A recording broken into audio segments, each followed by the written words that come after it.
જય શ્રી કૃષ્ણ। આજે છે અષાઢી બીજ, તો આપણે બનાવશું ભગવાન જગન્નાથ માટે માલપુઆ। તો ચાલો આપણે માલપુઆ બનાવવાનું શરૂ કરશું। આજે માલપુઆ ને ફણગાવેલા મગ ભગવાનને ખૂબ જ વાલા છે। આપણે આ 1 કપ લીધો છે ઘઉંનો ઝીણો લોટ રોટલીનો, તો આપણે 1 કપ એડ કરીશું। આપણે 1 કપ લીધો છે જાડો ભાખરીનો લોટ છે, ભાખરી બનાવીએ તે જ છે જાડો। બે સરખા લીધા છે 1-1 કપ।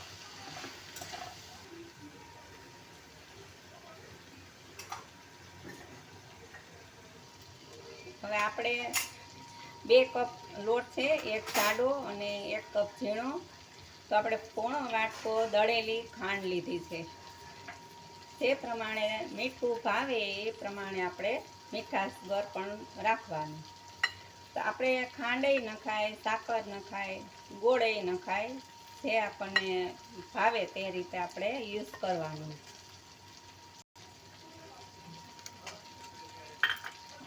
આ રીતે આપણે મિક્સ કરી દઈશું બધું।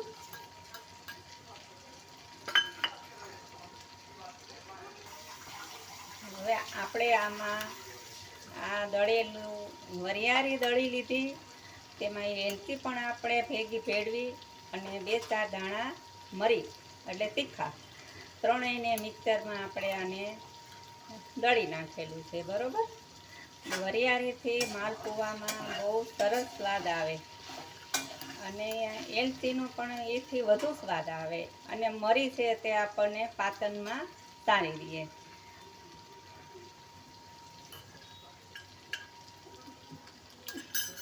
અહીંયા કરવું હમણાં આપણે આ 2 ચમચી આપણે મલાઈ લીધી છે। મલાઈથી બહુ સરસ સ્વાદ આપે અને અમે પોચા બને તેથી વધુ પોચા બને, તો આપણે 2 ચમચી મલાઈ આપણે એડ કરીશું।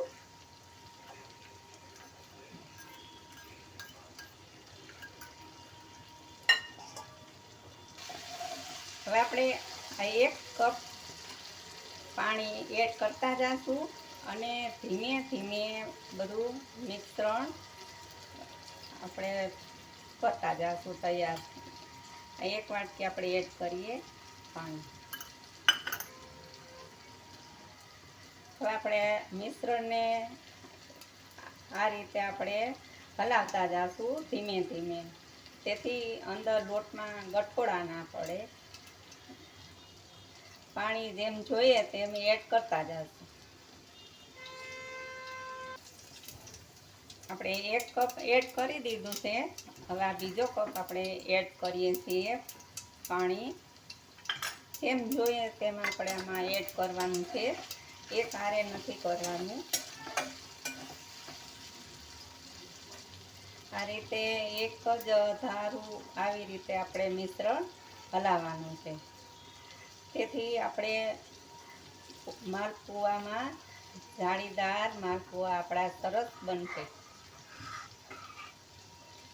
પાણી આપણે હજી જરૂર છે થોડુંક એડ કરીએ।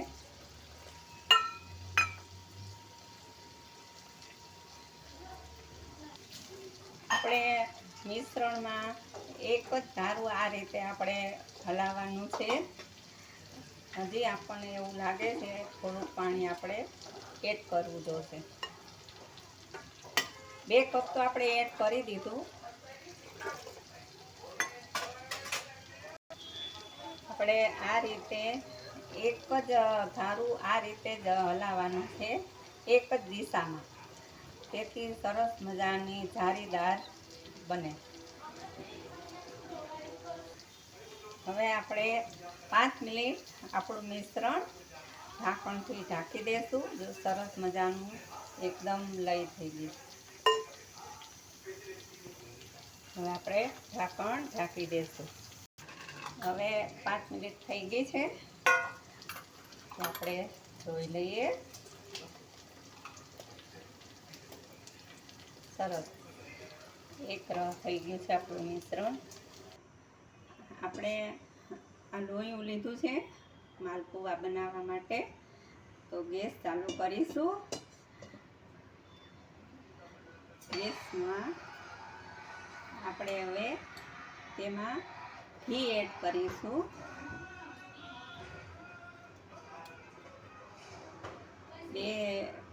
બે ચમચા આપણે ઘી એડ કરીશું.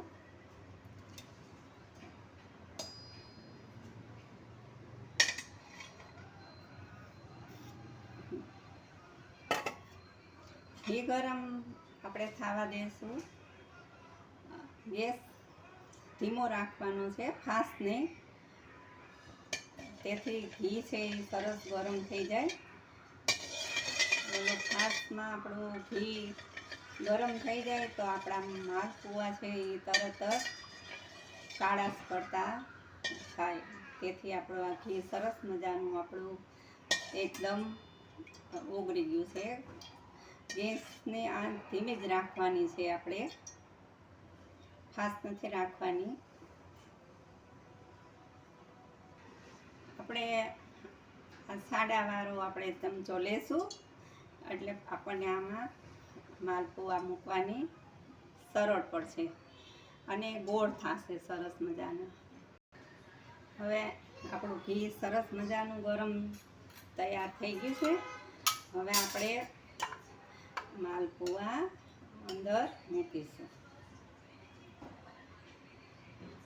આ રીતે આપણે બનાવવાના છે માલપુઆ.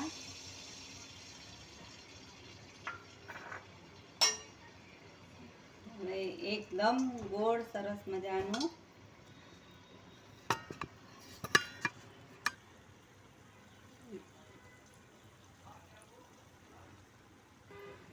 આપણે ધીમા ગેસે સરસ મજાનું પૂરીની જેમ આપણે ઉપર આવી જશે ત્યારે જ આપણે ચીપિયાની મદદથી પલટાવી લઈશું. હજી થોડી વાર પછી આપણો ઉપર આવી જશે. હવે આપણે ઉપર આવી ગયું છે. ચીપિયાની મદદથી આપણે પલટાવી લઈશું અને ચારો પણ આપણે સાથે રાખવાનો છે. પલટાવી દઈએ. હવે પાછું ધીમા ગેસે સરસ તળવા દઈશું.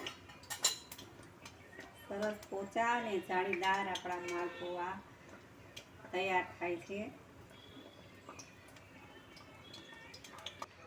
આપણો જો સરસ મજાનો માલપુઆ ચડી ગયા છે અંદરથી ને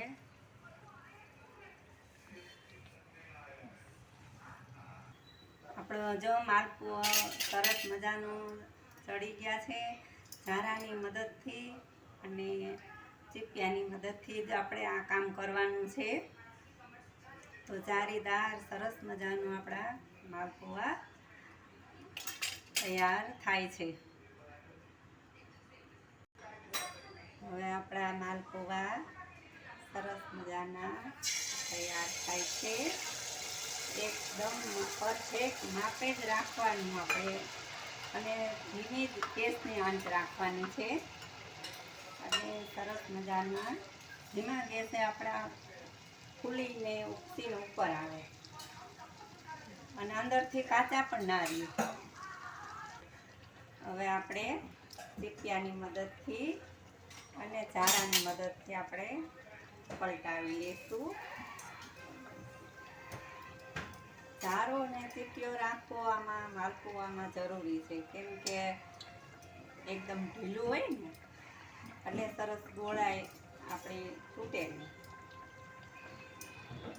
ટેકો તો જોઈએ આમાં, એટલા માટે આપણે બંને યુઝ કરવાનું. આપણા જો માલપુઆ સરસ મજાના થઈ ગયા છે તૈયાર. તો આપણે ભગવાનને હવે માલપુઆ પ્રસાદ આપણે ધરાવશું. બે બાજુ સરસ મજાના ચડી ગયા છે આપણા માલપુઆ.